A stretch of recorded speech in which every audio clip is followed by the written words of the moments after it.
165.06% growth within your IUL, which is pretty awesome. But when you add the leverage, when you add the MPI match, we're talking about another what? Oh, about a 61% additional growth on your money just for having a strategy like this. Like, again, which is better? So we talk about a lot of stuff: velocity banking, infinite banking, MPI, secure compound interest account, first position HELOC, self-directed IRAs and 401ks. And over the last few weeks, we spent a fair amount of time breaking down IRAs and 401ks and how you can best use them. But throughout my conversations over this last week or so, there's been a lot of questions around a secure compound interest account, namely MPI, and how the death benefit is broken down. So I just want to spend a little bit of time and kind of talk through that. And this is not meant to be a comparison between a SKIA or MPI and a whole life policy, but it usually ends up becoming that way. And that's not my intention. But I do know we have to have a foundation. We have to have something to compare it against or to. And usually MPI is compared to a whole life policy. But I want to make sure something is clear. Most people who have whole life policies did not get that policy because it was a life insurance product that was designed to produce retirement income. That is traditionally, if ever, that is not how a whole life policy is sold. Whereas when I'm talking about a SKIA, when I'm talking about a maximum premium indexing, what I am talking about is a life insurance product that is designed to produce income, meaning we are structuring this product specifically for income. Now, there are other things that you are able to do. You can use it as like any cash value life insurance policy. You can use it for leverage to be able to do infinite banking and pay a bill, buy a car, do many different things. But the goal, the ultimate goal of this product is income. And so what does that look like? It's all based off structure. And that structure is in the form of a max funded option B as in boy, index universal life insurance policy, IUL, with leverage. And again, focus is on income. And this is not, so I don't consider this a fair comparison to a whole life policy. But again, we have to have something to go off. Man, I like MPI. I like what a secure compound interest account offers, but my concern is it's just too new. It hasn't been around that long. And I think that there's a misconception here. So maximum premium indexing came about somewhere around 2014. And obviously we're in 2024 now, and we're in the process of actually producing MPI 2.0. And I'll get into some of that later on, probably in later lives. But the bottom line is, it started right around 2014. But the concept, the strategy of MPI is just a premium finance strategy. Premium finance strategy actually started in 1997. You can get a premium finance policy today. The issue with premium financing is that it requires it requires, I'll call it, your ability to qualify for bank leverage. And because it requires bank leverage in order to do a premium finance strategy, not many people qualify for it. You have to have $5 million net worth in order to qualify for a premium finance strategy. MPI is a premium finance strategy without some of the issues associated with having a premium finance strategy, namely bank involvement. There's no requirement for you to have to qualify for, I'll call it, leverage from a bank to be able to add to your policy.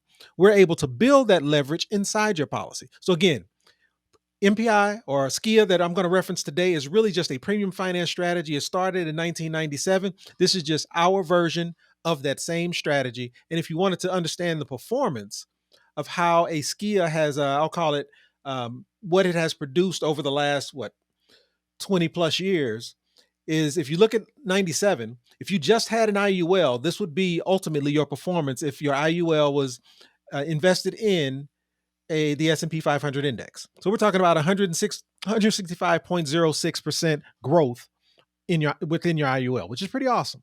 But when you add the leverage, when you add the MPI match, and yes, there is a liability, there is I'll call it a cost to leverage. The cost of adding this growth, there's a cost to adding this growth, which is 4%. So when you look at the growth of the MPI match strategy or the leverage that is added to your IUL and the cost of that leverage, meaning the cost to borrow, if you still add these numbers up together, which one is better? Is it just having an IUL at 165%? Or is it the full growth on both The normal indexing strategy of an IUL plus leverage minus the cost to borrow. When you add all that together, we're talking about another what? Oh, about a 61% additional growth on your money just for having a strategy like this. Like, again, which is better? So, from the perspective of this concept is too new, it's really not. The strategy started in 97. We're applying the strategy instead of you having to require for or qualify for bank leverage. We're using that leverage that you are creating inside your own policy, putting it in as brand new principal. So the strategy itself, again, has been around since 97, but the concept of MPI is what started in 2014. And so, again, just to kind of lay a foundation or create a basis, I just wanted to highlight this slide as well, where we're talking about a SKIA compared to whole life. And without going through everything, these are both cash value life insurance products. Here, I'll make this bigger. These are both cash value life insurance products. So they both offer permanent life insurance. Single policy management, again, most people didn't get a whole life policy wanting single policy management. Like that's not usually most people who are doing infinite banking didn't get an infinite banking policy because you only need one policy. Most people who are doing infinite banking know they will end up having multiple policies because as the policy they have continues to grow, we get close to the MEC. And so you don't MEC the policy, you end up opening a new one. Well, in a strategy like a secure compound interest account, you're actually able to grow the policy that you currently have. So single policy management is an option. Liquidity. They both allow for right around, I'll call it 50% liquidity within the first year. If you're looking for more, actually, a whole life policy would be better. Lowest in expenses and fees. I won't dig into a whole lot as it relates to expenses and fees. If we want, I am prepared to do so. But my main goal is to get here. Most people who have a secure compound interest account ask for a strategy that allows them to produce more income.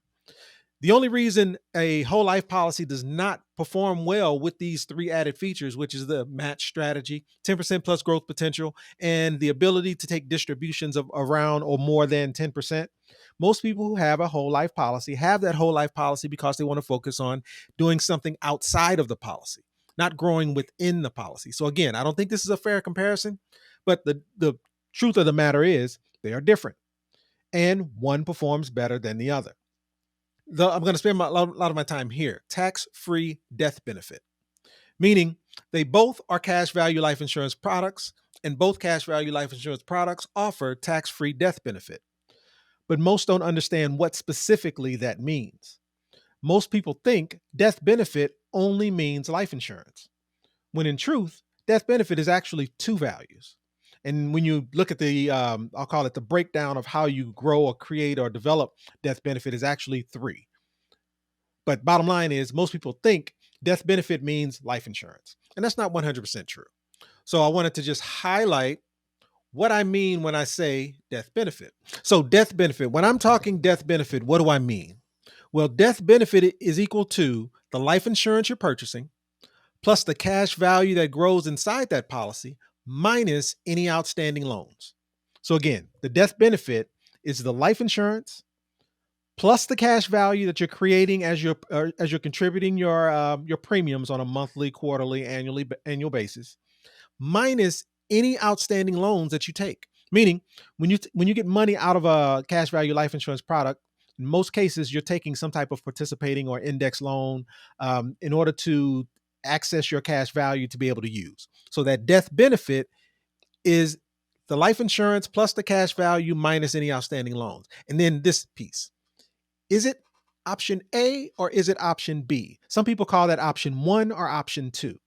And if you remember when I kind of highlighted uh, the structure around an IUL or a premium finance strategy, we're talking about a max funded option B IUL with leverage. Option B is the policy you have, whether it's a whole life, variable life, universal life, index universal life, is it option A or is it option B? And what does that mean? And from my perspective, whether we're talking about a whole life policy, an IUL, or a secure compound interest account, or a premium finance strategy, or MPI, whatever you want to call it, all three of these, this equation is the same.